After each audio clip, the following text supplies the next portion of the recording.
자, 우리가 붙잡을 언약의 말씀의 제목은 출애굽기 19장입니다. 신의 산, 갈보리 산, 어디에 서 있는가라는 제목입니다.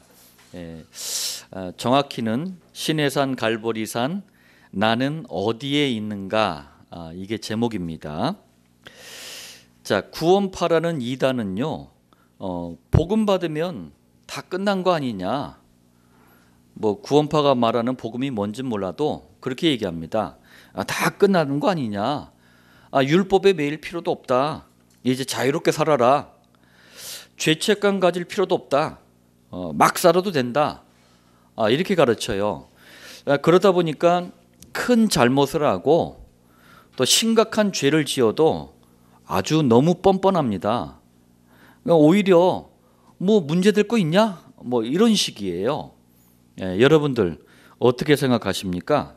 맞는 말입니까? 자, 서론입니다. 구원받은 성도라면 마땅합니다. 뭐가 마땅하냐? 율법과 복음의 관계에 대해서 정말 올바르게 이해를 하고 있어야 돼요. 여러분들, 율법은 크게 두 가지로 나누어서 이해를 할 수 있습니다. 첫 번째는 율법을 넓게 보는 거예요. 뭐냐면은 구약 성경 39권이거든요. 이 전체를 넓게 봤을 때 율법이라 그래요. 다시 말하자면 율법은 하나님의 말씀입니다. 그래서 인간에게는 영원한 생명이 되는 말씀이에요. 그러면은 이 넓은 의미의 율법, 곧 구약 성경은 도대체 뭘 말하는 겁니까? 그러니까 이걸 모르니까 율법을 굉장히 이상하게 이제 받아들이는 거예요. 39권이라는 많은 분량을 가지고 있지만 이 구약 성경은요, 중요한 몇 가지 사실을 기록하고 있어요. 그러니까 이 눈을 가지고 창세기부터 말라기까지 봐야 되는 거예요. 자, 첫 번째로 하나님께서는 처음부터 그리스도를 믿어야, 그리스도와 함께해야, 그리스도께 예배드려야 참된 행복, 참된 만족, 참된 평안을 누리는 존재로 만물 가운데 유일하게 인간을 창조하신 거예요. 개나 고양이, 원숭이는 그리스도 없어도 돼요. 인간만큼은 그리스도 안에 있어야 되는 거예요. 자, 두 번째예요. 이런 인간에게 창세기 3장에 보니까 심각한 문제가 터진 거예요. 인간을 보호하는 울타리, 이 울타리 역할을 하는 게 선악과 언약입니다. 우리를 막 얽매이고 막 그냥 우리를 힘들게 하고 그런 게 아니에요. 보호하는 울타리였어요. 자, 이 언약을 사단에게 속아서 깨트리는 원죄를 짓게 됩니다. 그러면서 인간이 지옥 운명에 잡혀버린 거예요. 자, 여러분들, 이 일을 범한 아담은 누굽니까? 세 번째로, 이 처음 사람 아담은 인류의 조상이에요. 인류의 대표자입니다. 그래서 아담 때 시작된 원죄, 사단, 지옥이라는 이 문제가 후손들에게 그대로 대물림된 거예요. 이때부터 모든 인간은 출생할 때부터, 누구도 예외가 없습니다. 출생할 때부터 저주와 재앙, 실패와 고통, 허무와 방황, 여기에 시달리는 존재로 추락을 해버린 거예요. 네 번째입니다. 이것을 너무나 안타깝게 여기셨던 하나님께서 인간에게는 해결책이 없기 때문에 직접 해결책을 주신 거예요. 그게 뭡니까? 창세기 3장 15절, 여자의 후손을 보내시겠다. 이 해결책을 주신 거예요. 자, 이게 무슨 말씀입니까? 다섯 번째, 누구도 해결할 수 없는 원죄, 사단, 지옥 문제를 해결하기 위해서 원죄에 잡힌 아담의 후손은 안 돼요. 여자의 후손. 마귀의 자녀로 태어나는, 우리 다 마귀의 자녀로 일단 태어납니다. 마귀의 자녀로 태어나는 남자의 후손은 안 돼요. 여자의 후손.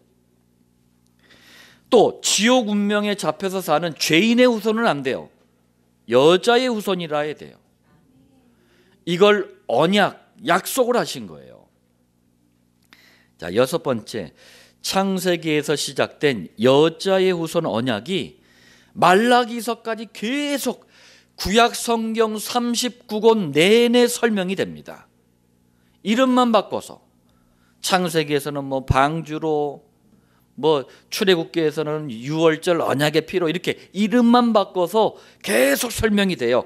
그러다가 드디어 신약 시대에 여자의 후손으로 그리스도의 일을 하실 예수님이 오십니다.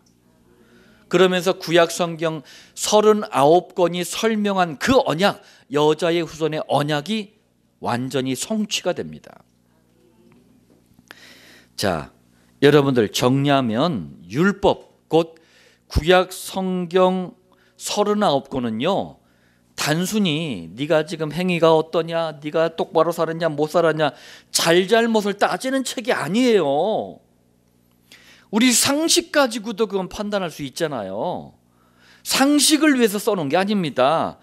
창세기 3장에서 인간의 본질적인 저주가 시작됐다, 이걸 해결하는 완전한 해답은 창세기 3장 15절 여자의 후손밖에 없다, 이것을 설명하는 하나님의 말씀이 율법입니다.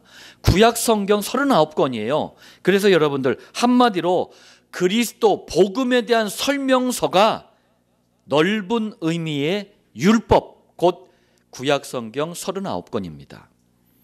이걸 여러분들이 먼저 기억을 하셔야 돼요. 자, 그런데 두 번째예요. 좁게 이제 말해 보겠습니다. 아니, 넓은 의미로 구약 성경은 복음에 대한 설명서인데 이게 자꾸 못 깨닫고 못 붙잡고 막 헷갈려. 그러니까 좁은 의미에 또 율법이 등장합니다. 그게 뭐냐면 반드시 지켜야 되는 게 있어요. 그걸 법이라 그래요. 법 그 자체로서의 율법이 좁은 의미의 율법이에요. 자, 여러분들 창세기, 출애굽기, 레위기, 민수기, 신명기, 이걸 모세가 쓴 5권의 성경, 그래서 모세오경이라고 하잖아요. 모세오경을 중심으로 꼭 해야 돼. 248, 248개란 얘기예요. 그리고 이거는 절대 하면 안 돼. 365, 365가지 합해서 613가지 반드시 지켜야 될 법을 좁은 의미의 율법이라 그래요. 이거는 지켜야 되는 거예요. 자, 이 613가지를 요약한 게 있어요. 그게 우리 이제 다음 주에 볼 출애굽기 20장에 나오는 10가지 계명, 곧 10계명입니다. 그게 이 10계명은요, 이 10계명은 1계명부터 4계명까지는 인간이 하나님을 향해서 반드시 지켜야 되는 거, 그거 말씀하는 거예요. 5계명부터 10계명까지는 인간이 인간을 향해서 또 반드시 지켜야 되는 거, 여기에 관한 말씀이 10계명입니다. 근데 요걸 감사하게도 또 더 줄여놨어. 누가? 우리 주 예수님께서. 마태복음 22장 35절에서 40절에 10계명을요 아주 간단하게 2가지로 요약을 해주셨어요. 얼마나 감사합니까? 613가지를 10가지, 그걸 2가지로. 자, 1계명부터 4계명은 22장 37절이에요. 마음을 다하고 목숨을 다하고 뜻을 다하여 주 너의 하나님을 사랑하라, 이렇게 요약을 해주셨어요. 무슨 말씀이죠? 반드시 지켜야 되는 그 법 자체로서의 율법, 좁은 의미의 율법은 물론 세상에서 만든 법처럼 죄를 묻는 거예요. 너 뭐 죄졌지? 그리고 벌도 주는 거예요. 그런데 이게 주된 목적이 아니라는 거예요. 어떻게 해서든 하나님을 만나고 누리는 이 복음으로 인도하는 역할을 이 613가지 이 법 자체로서의 율법이 하는 거예요. 아니, 이 기준이 없으면 내가 죄인인지 뭐 내가 잘못한 건지 모르잖아요. 그러니까 어떻게 복음으로 돌아가? 그러니까 자꾸 죄를 드러냄으로써 내가 죄인이구나, 죄 용서 받으려면 복음 붙잡아야 되는구나, 613가지가 그 역할을 하는 거예요. 또 5계명부터 10계명은 22장 39절에 네 이웃을 네 자신같이 사랑하라. 자, 이렇게 요약을 하셨어요. 무슨 말씀입니까? 여러분들, 인간과 인간 사이에 왜 자꾸 문제가 생깁니까? 다른 게 아니에요. 복음에 실패하니까 그러는 거예요. 그래서 빨리 복음 붙잡고 복음으로 무장해서 진정한 이웃 사랑을 해라. 이게 613가지 그 법 자체로서 율법이 이 역할을 해주는 거예요. 진정한 이웃 사랑이 뭡니까? 그걸 두 글자로 전도라 그래요. 전도는 진정한 이웃 사랑입니다. 자, 정리하면 구약 성경 39권이든 법 자체로서의 613가지 율법이든 두 가지 다 모두 어떤 거라는 거예요? 그리스도 복음을 위해서 존재하는 겁니다. 할렐루야. 그래서 구약 성경도 예수 믿어야 구원받는 거예요. 이걸 모르니까 막 신학자들, 심지어는 목사들이 구약은 율법을 지켜서 구원을 받는데, 무슨 헛소리. 그럼 아무도 구원 못 받아요. 우리 못 지켜. 자, 그래서 세 번째, 복음과 율법의 관계에 대해서 여러분들 올바르게 이해를 해야 돼요. 자, 반드시 지켜야 하는 613가지 법 자체로서의 율법은 구약 성경 39권의 율법, 이 설명하는 게 뭐라고 했습니까? 복음, 그리스도라 그랬잖아요. 이거를 못 깨닫고 못 붙잡고 못 누려, 심지어는 이 복음을 거부하고 원망, 짜증, 불평, 거역, 우상숭배 5가지 문제 있잖아요. 거기로 자꾸 가버리네. 이때 법 자체로서의 율법이 작동을 하는 거예요. 야, 그거 죄야.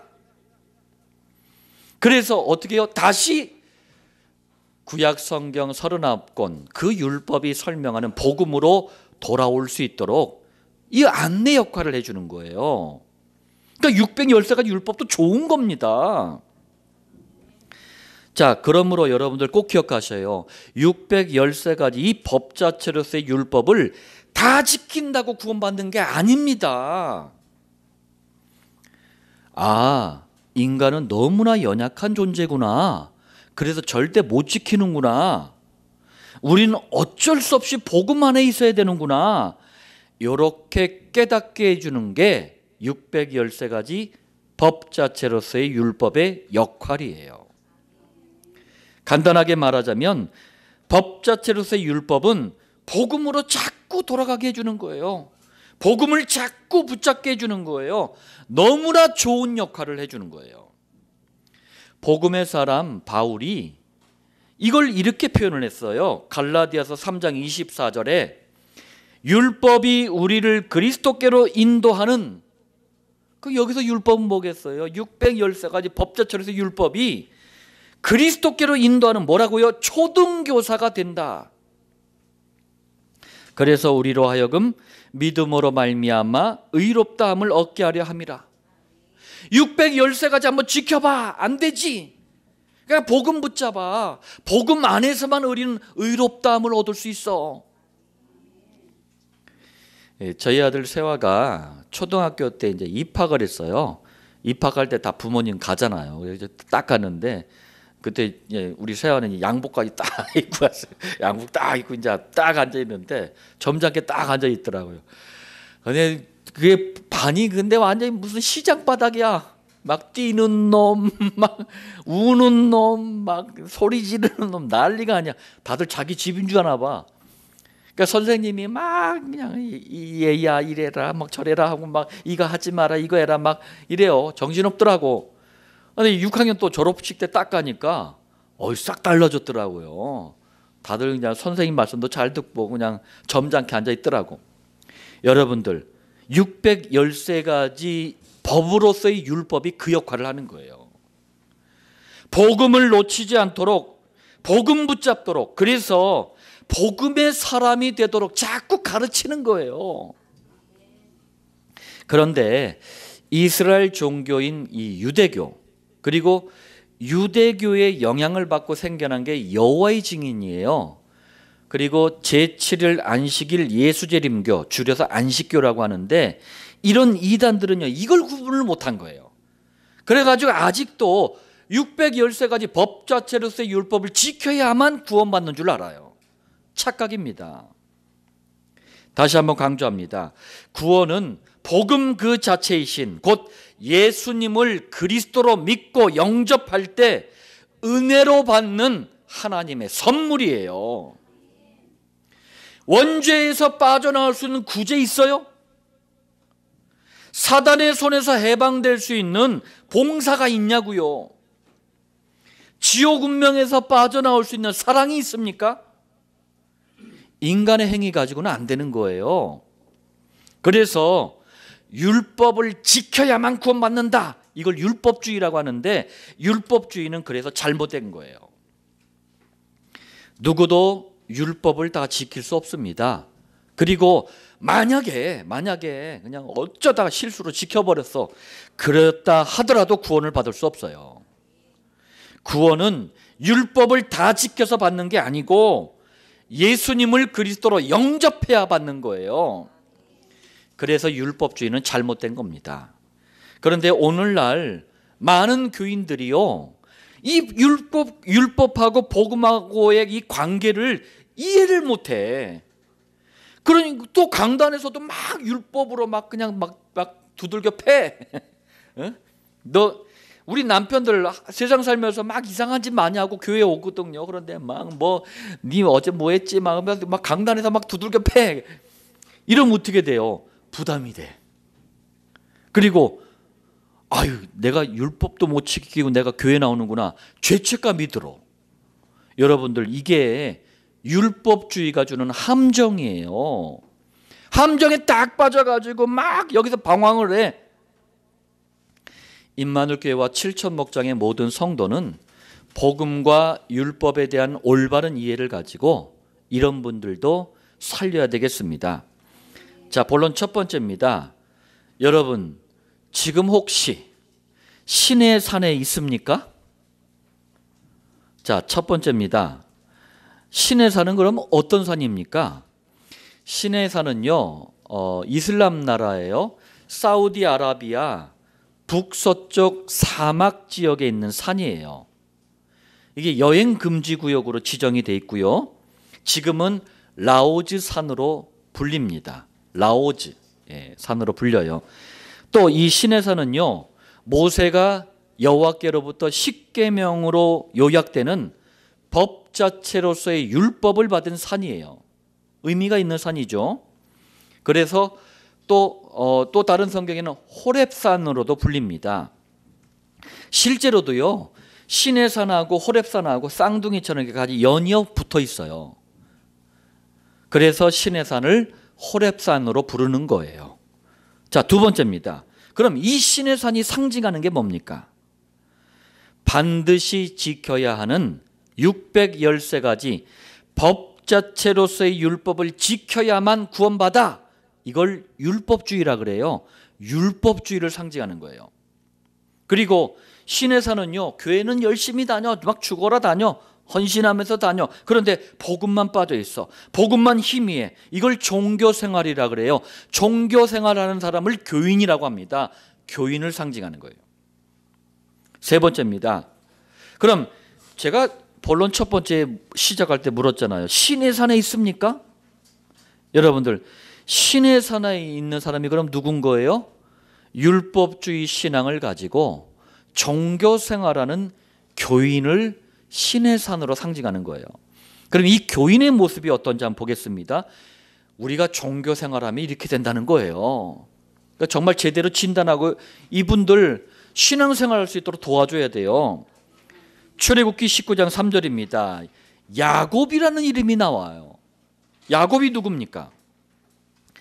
처음부터 그리스도와 세계복음화를 위한 12지파 그리고 이스라엘 국가라는 언약의 축복을 누구에게 줬어요? 야곱에게. 근데 잘 깨닫지를 못해요. 그러면서 자꾸 잔꾀, 잔머리 막 그냥 이걸 5만 가지를 쓰다가 오히려 죽도록 고생한 인물이 야곱이에요. 율법주의와 종교 생활하는 교인은요, 마치 야곱 같아요. 그래서 내 생각, 내 경험, 내 지식, 이게 신앙의 기준이야. 그렇기 때문에 하지 않아도 될 고생을 계속해. 나중에 이제 복음이라는 신앙의 기준을 제시해도 듣지를 않아. 고집도 똥고집이야. 자, 19장 10절에 보니까 교인의 모습을 이렇게 설명합니다. 그들을 성결하게 하며 그들에게 옷을 빨게 하고. 율법주의와 종교생활하는 교인은요, 하나님께서 보실 때 영적으로 불결한 상태예요. 그래서 거룩하고 깨끗하게 하려고 옷을 빨게 했대요.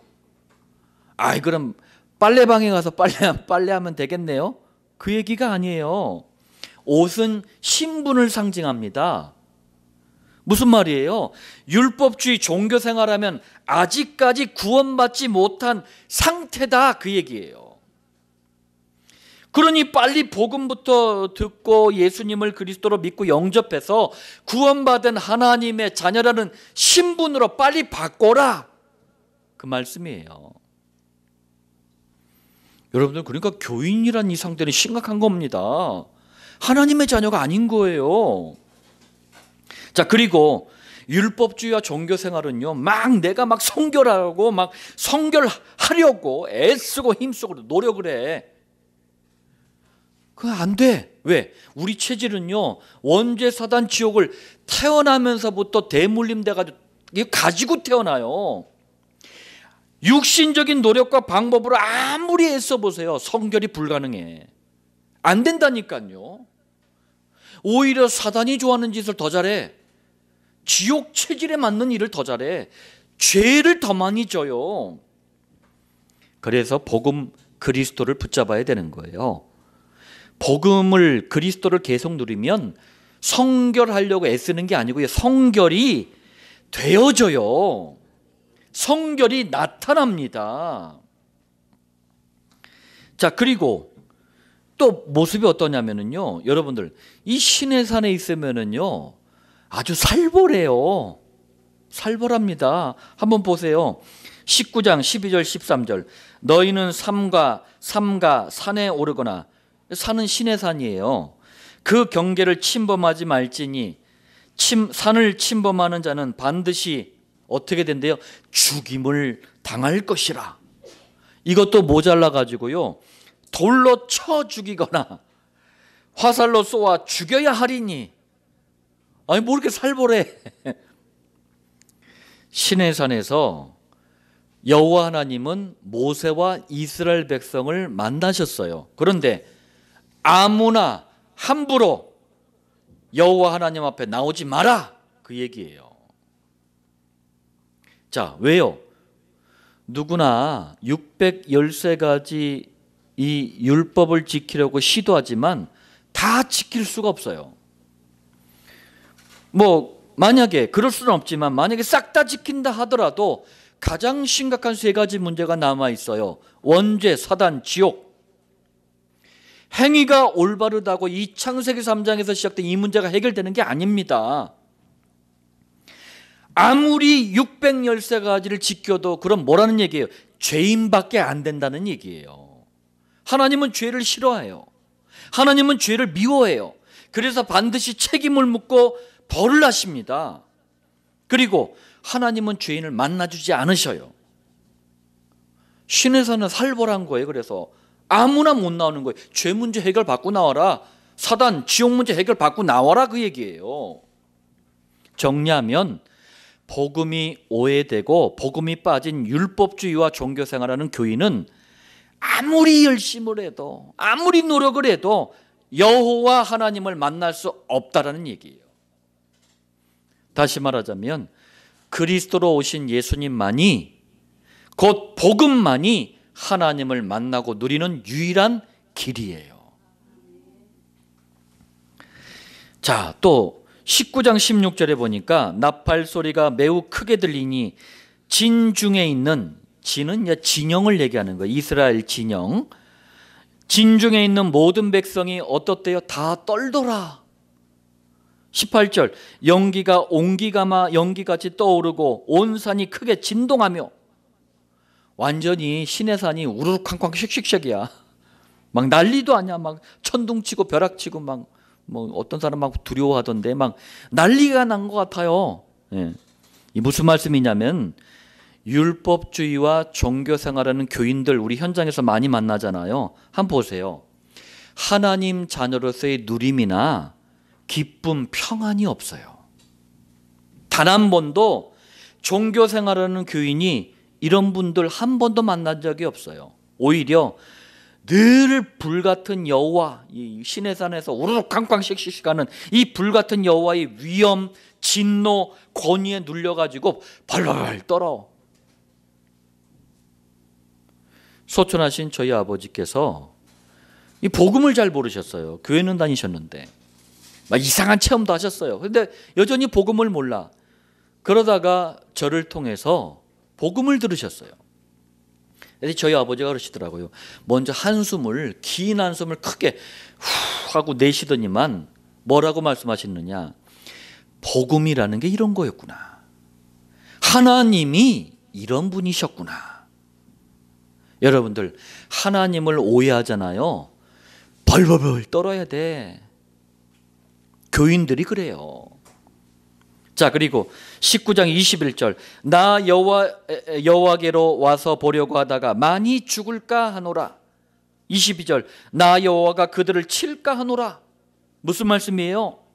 율법주의와 종교생활에 잡히면 늘 두려움에 사로잡혀 인생이. 맨날 두려워. 하나님도 두려워. 사는 것도 두려워. 여호와의 그 따스한 손길을 누리지를 못해. 맨날 그냥 두들겨 맞는 신앙밖에 안 돼요. 아유, 내가 어제 뭐 잘못했는데 여호와께서 또 불꽃 같은 눈동자로 나를 째려보고 있다가 나한테 오늘 벌 주겠지. 이러고 늘 불안해. 두려움에 사로잡혀 있어. 근데 마침 또 오늘 뭔 일이 터져. 그러면 난 그래 죄에 대해서 벌 받는구나. 이런 식으로 맨날 살아. 평안이 없습니다. 여러분들 시내산에 서 있으면은 난리납니다. 내려오시길 바랍니다. 두 번째입니다. 지금 여러분은 갈보리산에 있습니까? 갈보리산. 첫 번째입니다. 이 갈보리산 어떤 산이에요? 갈보리산은 여러분들 그 이스라엘에 가보면은 예루살렘에 가보면은 이게요 성이에요. 성. 큰 이렇게 빙 둘러가지고 성벽을 쳐져 있는 성 안에 예루살렘이 있는 거예요. 근데 이 성벽 밖에 있는 산이에요. 구체적으로 어떤 산이냐면은 이 갈보리산은요 예수님께서 원죄 사단 지옥을 해결하는 그리스도의 일을 하러 오셨잖아요. 그래서 그 그리스도의 일을 어디서 완성을 하셔요? 십자가에서 처형을 당하시면서 완성을 하셔요. 근데 십자가 처형당한 그게 어디라고 성경은 돼 있죠? 골고다 언덕이라고 돼 있어요. 골고다 언덕이 바로 갈보리산이에요. 예, 같은 산입니다. 같은 의미예요. 두 번째입니다. 그럼 갈보리산이 상징하는 건 뭡니까? 아까 시내산도 상징하는 게 있었잖아요. 613가지 법 자체로서의 율법 가지고 한번 지켜봐라. 못 지키지? 그럼 멸망받아야 돼. 그런데 걱정하지 마. 여기서 사는 길을 주셨다. 할렐루야. 그게 복음이에요. 복음을 상징하는 산입니다. 그리고 갈보리산은 그리스도의 은혜를 아는 복음을 가진 신앙생활을 하는 성도를 상징합니다. 저는 그래서 구분을 합니다.